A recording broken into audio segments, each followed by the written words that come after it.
Good evening, sir. I am Devyansh, and my question is about India's culture. Like, we are proud of India as a country of rich cultural heritage, but in the last 1,000 years, there were several invasions by the Persians, the Arabs, the Mughals, the British, etc. Still, our culture is relevant and we are known worldwide for it. I wish to know what kept Indian culture alive despite so many invasions. Maybe I need to append the question little. Maybe we lost out to so many invaders just because of the culture.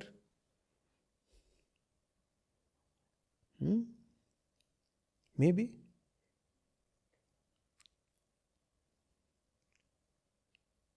See, what is culture? Kindly define. The way we live our lives. Which is which is the way your beliefs are organized in your head, right? The way you talk to each other, common beliefs, way of communication, way of celebration, way of eating, way of dressing up, even your architecture, all that comes in culture. Your language, right? Mostly beliefs is what constitutes culture. Shared beliefs. Now, what is more important? Truth or belief?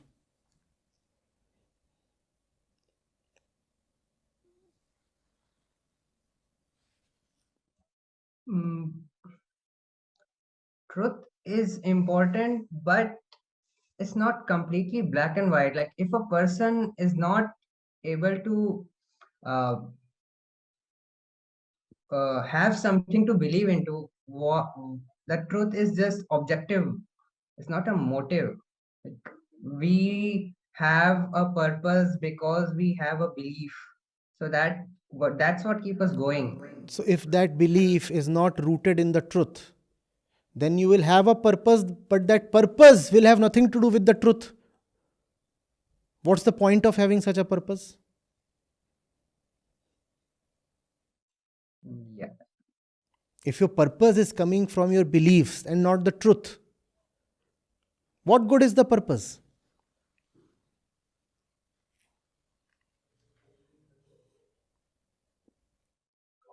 They they have. Just because you are following certain practices since long, huh? Do those practices become equivalent to the truth or a substitute for the truth? Also, what you call as your culture varies from city to city. I'm not even talking of north and south. I'm saying it varies city to city.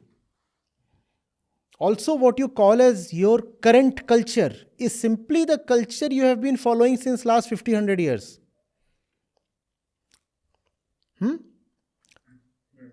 Before that, the culture was very different. And if you go 5 centuries back, the culture was entirely different. So, what do you mean by your culture? You mean the culture of the 19th and the 20th century, right? Believe me, you don't follow the culture of the 17th, 18th century. Why don't you follow that culture? If value lies in everything that is in the past, why don't you go further back in the past? Why go back only 1 century? Why not 10 centuries? Now, clothing, for example, is a part of culture. Look at the stuff you are wearing. Where did it come from? It is not in your culture. Why are you wearing this? The language we are talking in is not a part of your culture. Why are you communicating to me in this alien language? In fact, even the pose you are sitting in is not coming from your culture. It is very Western. Why are you sitting in that pose?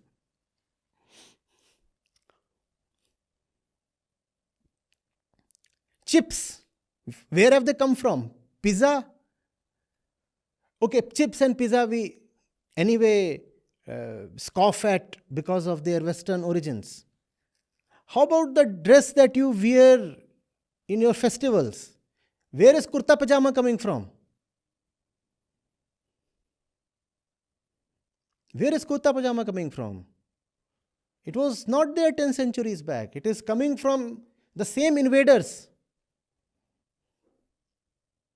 Oh, so bad. Aloo, potato, and tomato.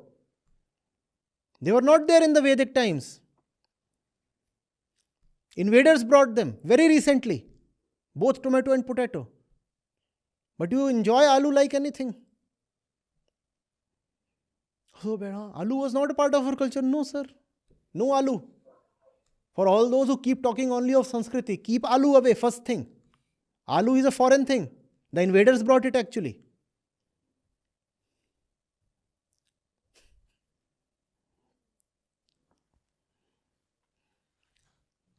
What do you mean exactly by rich culture? What is this richness in culture? To me, only Satya is rich, only truth is rich, all else is nothing. The fireworks that you celebrate so much in Diwali, do you think you are having fireworks 3 centuries back? Again, that is something that has a foreign imprint on that. But today you say it's an inalienable part of my culture. What do you mean by your culture? What you call as your culture is largely the culture of those who invaded you. But today you worship that as your own culture. And the thing that deserves to be worshipped, Satya, truth, you have totally forgotten that. When a woman wears sari and covers her head, you say, look, lajja, this shyness, this modesty is Indian culture. Were Indian women covering their heads in pre-Islamic times? Figure that out. How is it your culture now? It is the culture of the invaders. The same invaders that you hate so much. And you use your culture to hate them. The fact is, even your culture is coming from the invaders. Pulao. Where is pulao coming from?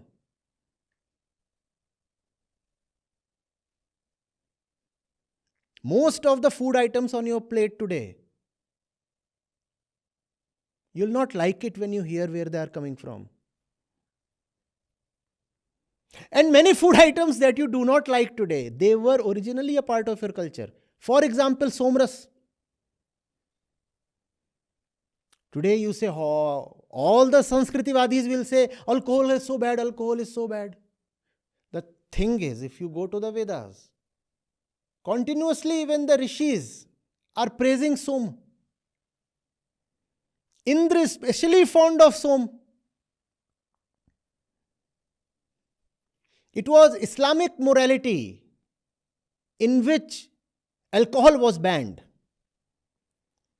It is Islam that detests alcohol a lot. Alcohol is bad, alcohol is bad. So do you know where your aversion to alcohol is coming from? It is coming from the invaders. In your culture, alcohol was great. Not that everybody was a drunkard, but nobody was taking the issue of alcohol very seriously. It is all right. Let there be some soma. And it used to be a part even of religious offerings. So rishis have gathered and there you have somras. What is your culture? The real man, the man of truth, is devoted to mukti and satya, not to Sanskriti. In some sense, entire Bhagavad Gita is a struggle of mukti against Sanskriti. Arjun is quoting all the things related to Sanskriti. Culture. He is saying, if we fight, then all the Kshatriyas will die. So all the Kshatriya women will then marry people from the lower castes, lower Varnas.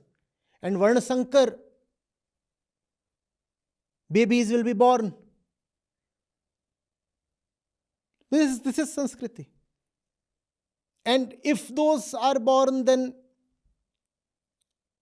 the homage that they will offer to the dead ancestors will not be accepted. And the souls of the dead ancestors will remain thirsty and restless. And Krishna says, keep all this trash aside. To hell with your culture.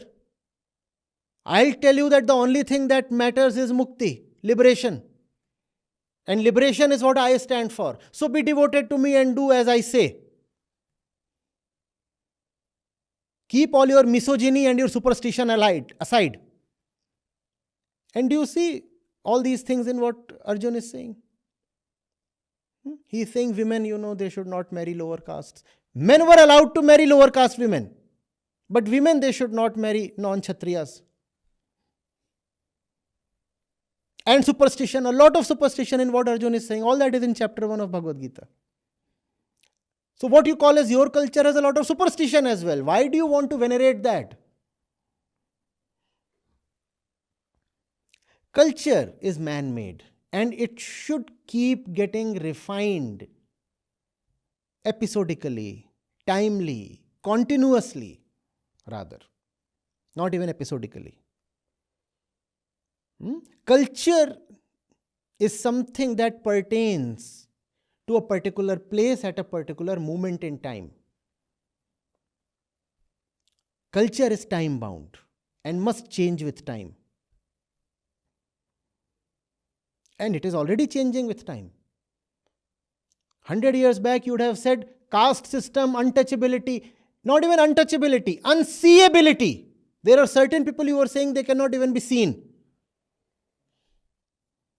These are great parts of our culture. Didn't you change that? Weren't there social reformers? Today we worship those social reformers. In their time, those social reformers, you threw mud at them. And you abused them. And you even wanted to kill them.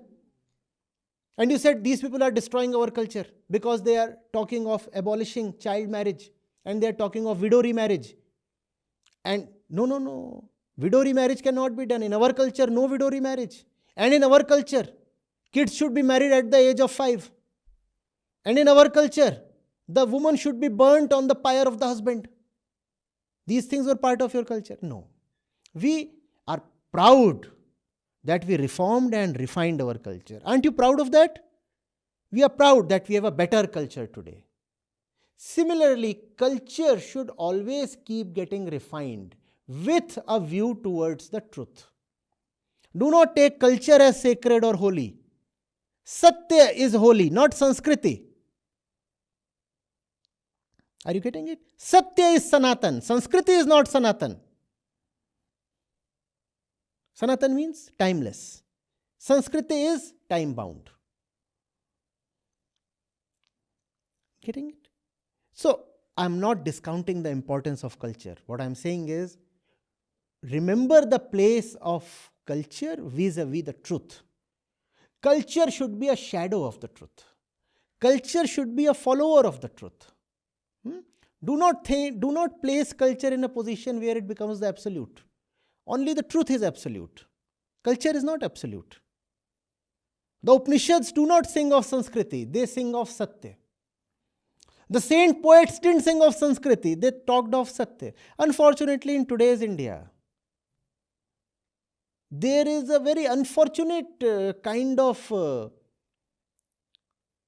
cultural aggression taking shape. Everybody is talking of culture and nobody is talking of the real thing, Satya, truth. They have started equating culture with religion, but religion is not culture. Religion is something in service of the truth.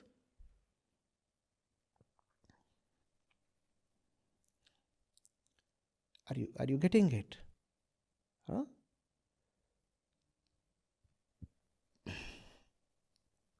Have great traditions and always be careful that your traditions are pointing towards the truth. Only then the traditions have life. Otherwise, the traditions fall dead. And there is no point carrying dead load over the centuries.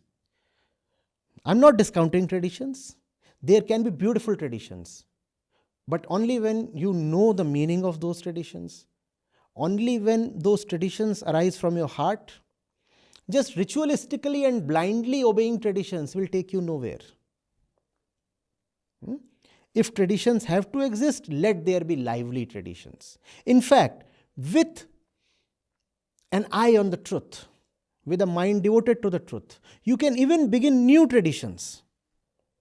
Because all traditions began at some point in time. So why can't new traditions begin today? New, great, sacred traditions can begin today. And even the traditions that begin today must end at some other point in time. Because today's traditions will be applicable to today's man, today's environment, today's society, today's economy. 200 years later, those traditions might not be useful. So then those traditions can be reformed or totally disposed away. And then new traditions should come up. Traditions are not sacred. Traditions can be dropped and new traditions can be started. And even ancient traditions can be continued if there is meaning in them. And that meaning you don't need to superimpose on the tradition, because that's also a trend these days. Take some random tradition and superimpose meaning on it. Say, no, no, no, this tradition is not random. It has this meaning. No, no. The tradition has no meaning at all. You are needlessly imposing meaning on the tradition. No, that kind of pseudo-scientific thing don't attempt, please. Let the tradition have real meaning, and then it can continue for long. Otherwise, drop it.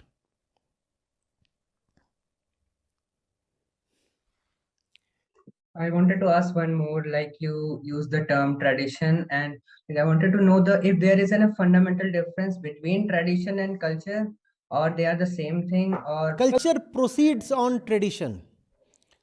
The way our culture, it is feasting on tradition.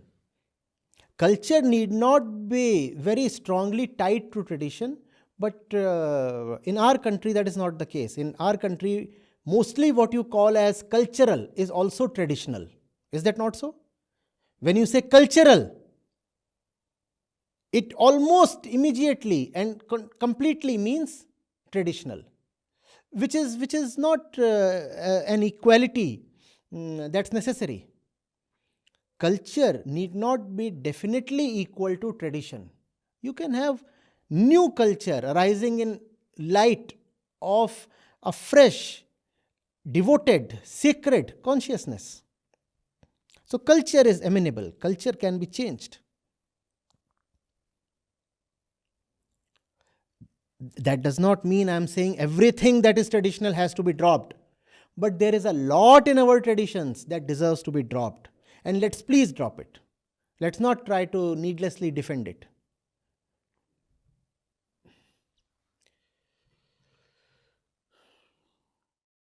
yes, understood. Yeah. Thank you.